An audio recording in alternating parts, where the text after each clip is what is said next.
মহাভারত নিয়ে তো অনেক কথা, অনেক অনেক রহস্য। আমার কাছে রহস্য, আপনাদের কাছে হয়তো তার সমাধান আছে।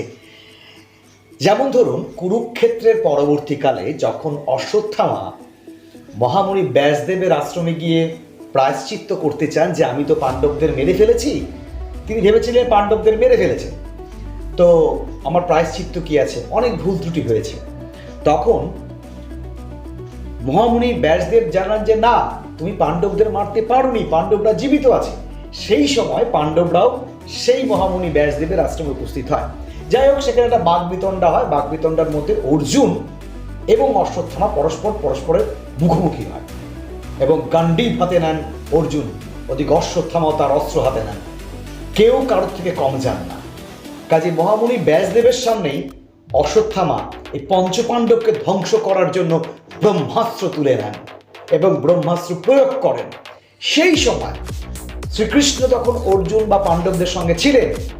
সেই ব্রহ্মাস্ত্রকে রদ করার জন্য, ব্রহ্মাস্ত্রের পাল্টা মার দেওয়ার জন্য তিনি অর্জুনকে বলেন, অর্জুন ব্রহ্মাস্ত্র।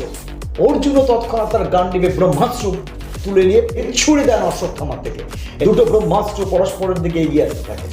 সেই সময় ব্যাসদেব বিরাট মূর্তি ধারণ করে নিজে সেই ব্রহ্মাস্ত্রকে আটকে দেন সংঘর্ষ থেকে, এবং তিনি অর্জুনকে বলেন, অর্জুন এই মুহূর্তে তুমি তোমার ব্রহ্মাস্ত্র ফিরিয়ে নাও, এবং অশ্বত্থামা তুমিও তোমার ব্রহ্মাস্ত্র ফিরিয়ে নাও।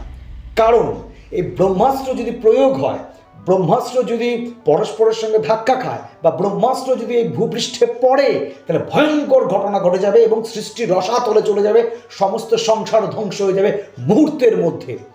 এবং ব্যাসদেব তখন যা যা বলেছিলেন যে ব্রহ্মাস্ত্র প্রয়োগ হলে পরে এটা হতে পারে, ওটা হতে পারে, এটা হতে পারে, ব্রহ্মাস্ত্রের প্রয়োগ হলে পরে এরকম ধ্বংস হবে যে আর সেখানে কোনো রকম উদ্ভিদ পর্যন্ত জন্মাতে পারবে না, কোনো জেনারেশন সেখানে ক্রিয়েট হতে পারবে না, সমস্ত কুল ধ্বংস হয়ে যাবে যেখানে ব্রহ্মাস্ত্র পতিত হবে।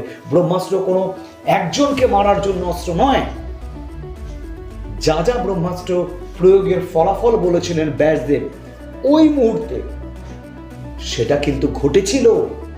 হ্যাঁ, ঘটেছিল 1945 দ্বিতীয় বিশ্বযুদ্ধের সময়, যখন হিরোশিমা এবং নাগাসাকিতে আমেরিকা দুটো পারমাণবিক বোমা ফেলল।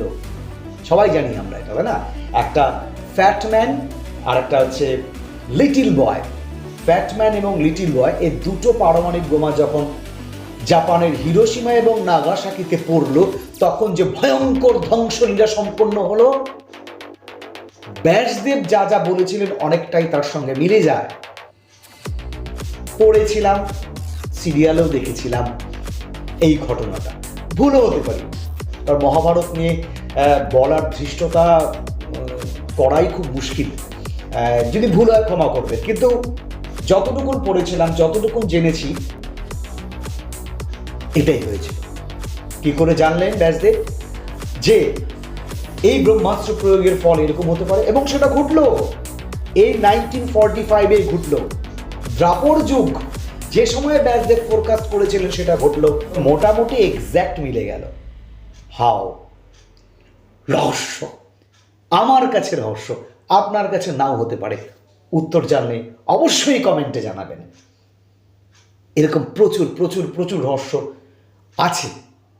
রহস্য মানে মোদ্দা কথা, যাহা জানি না, যাহা আমার অজ্ঞাত, যাহা আমার অগোচরে, যাহা আমার বোধ বুদ্ধির বাইরে, সেটাই আমার কাছে রহস্য। উত্তর জানলে অবশ্যই জানাবেন। আপনারা অনেক জানেন, তাই একজন ছাত্র হিসাবে জিজ্ঞেস করছি মাত্র। ভালো থাকবেন। আরো আরো আরো অনেক ঘটনা, অনেক রহস্য নিয়ে আসছি ফেসবুকে। সঙ্গে থাকুন, পাশে থাকুন। ভালো কিছু চর্চা হোক, তাই না? চারদিকে অনেক রকম কুৎসা হচ্ছে, অনেক সমালোচনা চলছে, নানান জনের নানানভাবে কাজ করছে। ক্ষমতার লোভ, অর্থের লোভ, স্বার্থপরতা, একটা নিউক্লিয়ার মানসিকতা, আমি, আমার জন্য, আমার ছেলে, আমার বউ, আমার মেয়ে, আমার বউ, বা আমি, আমার স্বামী, এই যে ছোট্ট ছোট্ট মানসিকতা, বা আমি ক্ষমতাশালী হব, আমি ফোরকাস্ট হব, আমি সামনে আসব, এই মানসিকতা থেকে বেরোতে গেলে একটাই বুদ্ধি, সৃজনশীলতায় ডুবে থাকুন, ভালো চর্চা করুন। আমিও যেন এই ভালো চর্চার মধ্যে ডুবে থাকতে পারি। আশীর্বাদ করবেন, শুভেচ্ছা জানাবেন। ভালো থাকবেন, সাথে থাকবেন। আসছে আরও আরও আরও কাহিনী নিয়ে, আরও বিভিন্ন বিষয়কে নিয়ে। নমস্কার।